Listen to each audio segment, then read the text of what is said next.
Thank you, John. Good morning. Are you glad to be here today? Yes. Turn to your neighbor and say, I'm glad to be here today. He kind of sounded, yeah. Turn to another neighbor and say, thank God 2013's over. Well, come on, we kind of all have that idea every time a new year rolls around. We're like, oh, thank God. Another year in the basket. We survived it. Let's move on. I don't know how you guys started your 2014. And when I say by started, I mean like the morning of the 1st. I don't know what you did the night of the 31st. That's between you and whoever. And you probably had a good time, and you probably decided you were going to sleep in on the 1st. I thought I would too. And I was kind of awakened from my slumber by Jennifer downstairs yelling, honey, you got to come see this. Now, usually when she says that, it's usually like some cute puppy on the TV or something. And then, nothing against puppies, but it's not worth rolling out of bed earlier than I had planned. So I was like, what? What do I have to come see? She goes, you got to come see this. The White Stone has gone mainstream. I'm like, what are you talking about? She goes, the White Stone ceremony. You know the White Stone thing that we do the first Sunday of every year? I said, yeah. She goes, it's gone mainstream. You got to come see. She's all excited, so I roll out of bed, trudge downstairs, and this is what I see on TV. You recognize the people on the left. There's lovable Al Roker and Natalie Morales from NBC Today, but the guy on the right, you may not know who he is. Some of you might know. He is best-selling author and motivational expert Jon Gordon. Now, the first thing that captured my attention was, at the bottom was this banner, less is more. That's my life mantra, less is more. So I'm interested. And he was talking about one word can change everything. One word can change everything. So he was on the show promoting, a book, but also this idea that at the beginning of the year, we forget about resolutions. We forget about goals. We forget about, setting ourselves up for this pass-fail scenario. Instead, we find a word that kind of helps set our course for how we're going to show up. This is what he says. He says, one word creates clarity, power, passion, and life change. The simple power of one word is that it impacts all 6 dimensions of your life: mental, physical, emotional, relational, spiritual, and financial. Simply put, one word sticks with you. There's a word meant for you, and when you find it, live it, and share it, your life will become more rewarding and exciting than ever. Just takes one word. And if any of you are familiar with the White Stone ceremony in Unity, this is what we do. We find a word. Now, the excitement of this, Jennifer says, I don't know who this guy is. Where did he come from? And I, with humble pride, raised my hand and said, I know who he is. Not only do I know who he is, but I will be interviewing him on my radio show in February. She said, really? I said, yes. I told you go visit my website. You would see. On February 5th, I have a radio show called Rants to Revelations Radio. It's online, Unity Online Radio. And if you've never checked out Unity Online Radio, I do highly recommend it. It's an online radio station, 24 hours a day, all sorts of spiritual and new thought programming, from discussions and interviews to Bible shows to music shows, all programming to help you on your spiritual path. And I happen to have a show on there where I interview people who, in my opinion, are using the things in life that they are passionate about to make a difference in the world. And by some sheer fortune and good grace, I happen to know somebody who knows him. And he's going to be on my show on February 5th. So I was all like, yes, it was worth getting up for in that moment. So February 5th, Unity Online Radio. Check it out. Anyway, so he talks about this one word. And in the White Stone ceremony, his thing is we pick a word. We find a word that kind of speaks to us. His word, his personal word he shared happened to be the word pray. That's the word that he wants to help ground him through the year. And in Unity, what we do on the Sunday we do the White Stone ceremony is we pretty much create the space for not necessarily us to choose a word, but for the word to choose us. We don't choose the word chooses us. The white stone ceremony has its roots, its basis in a passage from the book of Revelation. And I know what you're thinking. Revelation, why we got to go there? If any of you have any experience of reading the Bible, let's just call Revelation what it is. It's weird. It is a book full of weirdness. You got bowls spilling, you got plagues, you got horsemen, you got battles, you got cities dropping from the sky. It's weird.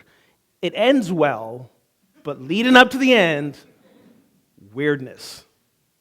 This is why I'm very grateful that in Unity we don't read this Bible and take it literally. And in fact, the book of Revelation itself was never intended to be taken literally. Quick side note, the book of Revelation was really written, at the time it was written, to inspire hope to struggling early church in the first century under the oppressive rule of Roman dictatorship. And this story was written in a form of literature that was popular at the time. They call it apocalyptic literature, but it was a very vivid imagery to help instill hope that one day the Roman oppression would come to an end and churches could be free to be who they were. That's why the whole book was written.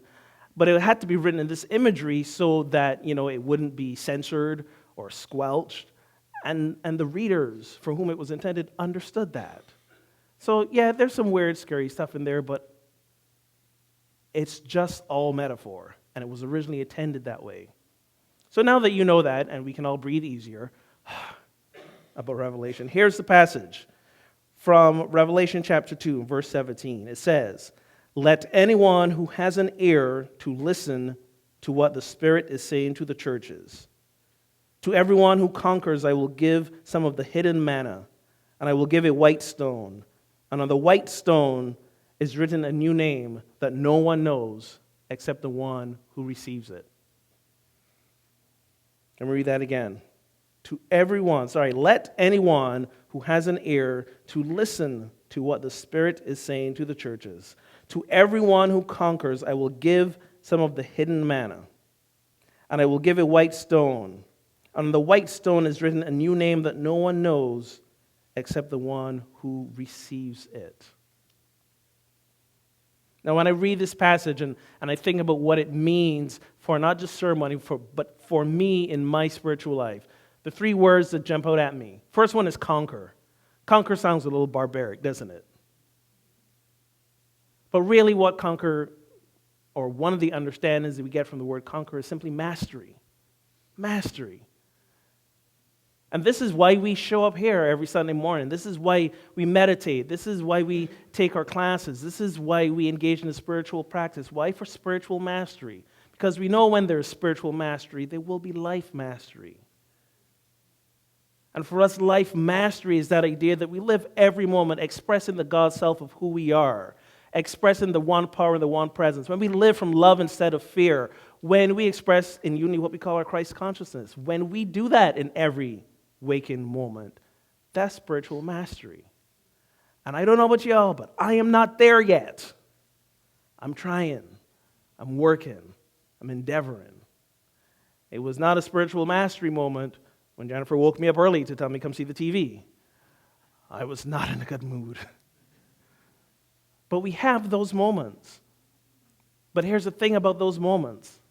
They're simply steps on the path towards spiritual mastery. And when we become conscious and aware of them, and we live allowing that God's self of us to express in those moments, that's what spiritual mastery is about. The other word is that word manna. Most of us know that word when we talk about that.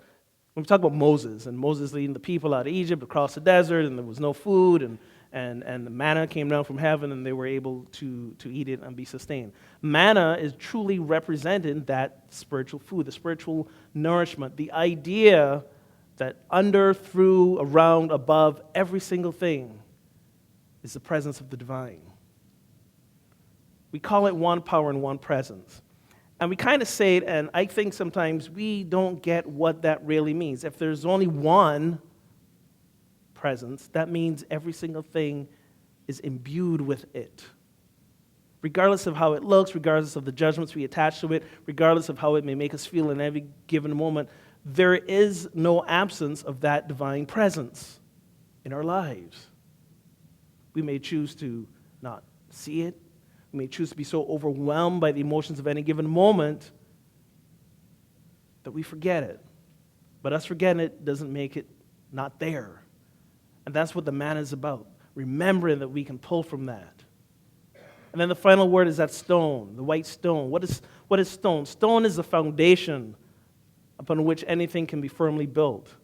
In the New Testament, there's that parable, you've heard it, the guy who built the house in the sand, the foolish man who built the house in the sand, and then the wise man who built his house upon the rock, and then the storms came and the house upon the rock stood.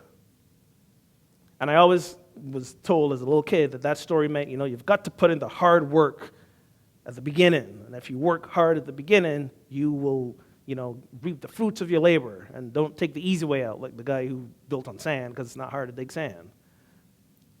But for me, now that story has come to understand that the stone truly represents when I ground myself in that foundation of knowing there's one power and one presence, of the manna, when I ground myself in knowing that my journey is one of spiritual mastery, when I ground myself in those truths and those intentions, that's what it's all about. That's the purpose of my being. That's how life will progress with grace, with ease, effortlessly. So when we do this white stone ceremony, what we're doing is we are creating a sacred space to open our hearts and ask the God of our being, who am I to be this year that I can live from spiritual mastery? Who am I to be this year that I can live from spiritual mastery? I have to warn you, when you ask Spirit a question, you just might get an answer. That's my disclaimer. And it may come in a way that may seem weird. So when we do this today, I encourage you and invite you that whatever word comes, whatever phrase comes, and it doesn't need to be just one word. John Gordon pushes this idea of just takes one word. It may be two, it may be three. It may be a word that you've just invented. You may hear a phrase or a word that you don't know what it means. It may not even be in the English language. Anything happens. I invite you to surrender into that word. It may be an easy word that disappoints you because you were expecting something more spectacular. One year my word was holy. And I thought, of all the words that me as a minister who's been on the spiritual path since I was, I don't know how old, could get, holy is kind of a boring, disappointing word. I mean, come on, everything's holy. I know that already. What am I getting that word for? So I was kind of disappointed, actually.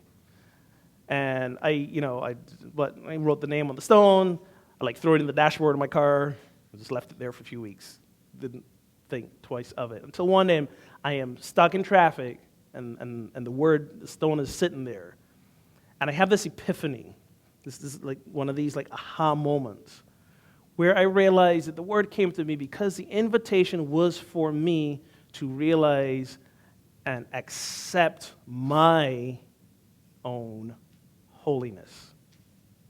Because up to that point, I was still seeing myself as this human, we've got that phrase that we're spiritual beings having this human experience, or, not we're human beings having the spiritual, but I still always saw myself as this human being endeavoring to be more spiritual, as opposed to seeing myself as a holy entity because of the simple nature of who I am as a divine expression. For some reason, even though I may have heard the words in services and it didn't click until I'm sitting in traffic stuck staring at this rock with this word that came to me a few weeks before. Only then, when I could surrender and accept my own holiness, could I see it in others. Because in Unity for years, I've been hearing, the Christ light shines in everyone. And I would cynically reply, yes, well, some people must have some darker lampshades than others, because I'm not really seeing it. Why? Because I hadn't accepted my own holiness. So when I could, then I could truly begin to realize and see the holiness of each and every other person that I came across. So that one little four-letter word, holy, transformed my being. This is the power of this ceremony. This is the power of what the white stone. This is the power of opening ourselves up to who we are called to be by Spirit. It's better than a resolution. It's better than a goal. It's an intentional way of being, not chosen by us in our intellectual human frailty, but chosen by the magnificent Spirit of who we are. So if you have a stone, does everyone have a stone? Let's make sure everyone has a stone. If you need a stone, please raise your hand, and the ushers will make sure that you get one. We're going to go into a little meditation time right now. And let me give a little direction, disclaimer. There are some permanent markers with which you will write on the stone. They may not be enough to go around, so you may have to share with a neighbor. It is a permanent marker. Please do not uncap it until you're ready to write. As a person who's learned this the hard way, you don't want to be in that meditation space with an open permanent marker, and it falls on your nice clothing, and then you got this big old splotch. Okay? So this is my direction. If you hear your word and you write it, be open to passing the marker on to a neighbor so that they may as well. If during this time a word or phrase does not come to you, don't force it. I like to say there's no time in God. So we don't have to force ourselves to make something happen now. The fact is, in this moment, we're opening the space, and it will come forth at the perfect time it needs to. So no pressure. So let's take a moment now and hold that stone in our hands. I invite you to close your eyes and simply turn your attention right now to your breath, allowing our breath to settle us into this now moment.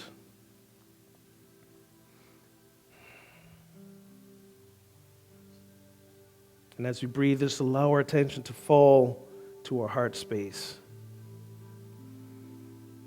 Imagine, if you will, it is with our hearts, that symbolic center of our being, that we are now breathing.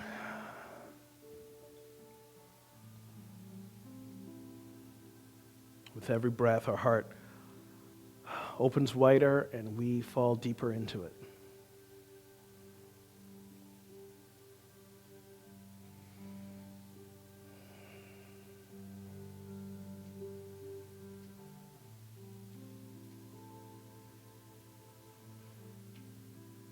And with our hearts open, we ask of Spirit, who am I to be this year? What is the word or the name that is my intention for spiritual mastery? Who am I to be this year?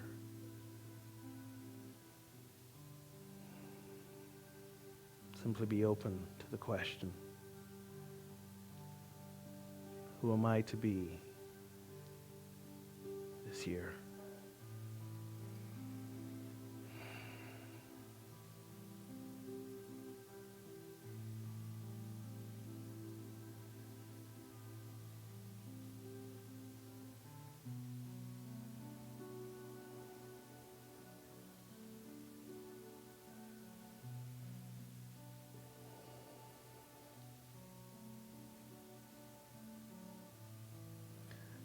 As the word or the name or phrase comes to you, simply repeat it to yourself for a few moments.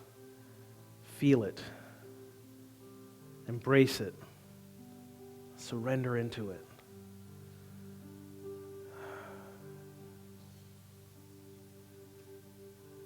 Feel the trust that comes from knowing you will be walking this path.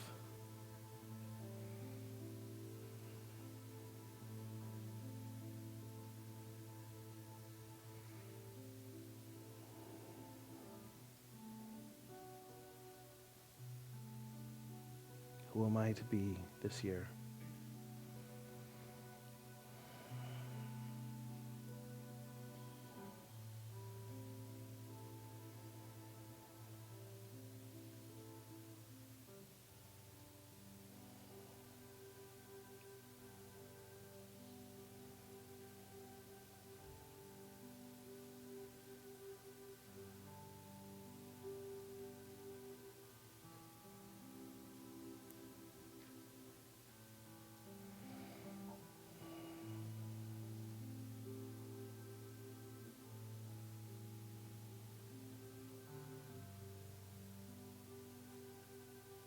If you haven't done so yet, I invite you to write that word on the stone.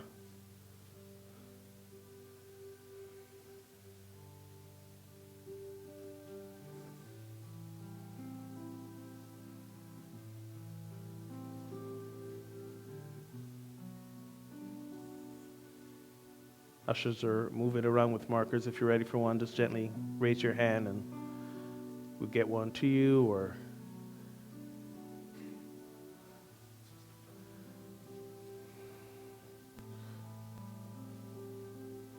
this is your word. Hold it close to you. You may take this rock in your purse or your pocket, place it in a prominent, visible place that you visit every day, whether it be the dashboard of your car, on the shelf in your bathroom, sink in the kitchen. This word is your anchor for 2014. This word is your guidance for 2014. This word is your salvation for 2014. This is who you are to be. This is the God self of you proclaiming itself. This is the intention that you will bring to all areas of your life, to all facets of your being.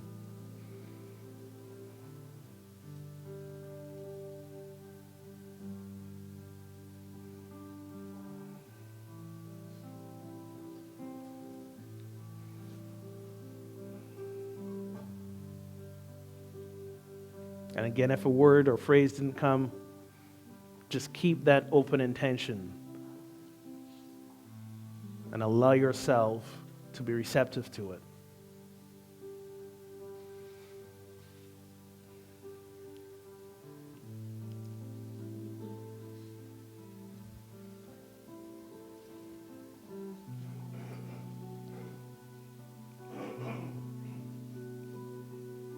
To repeat John Gordon's words,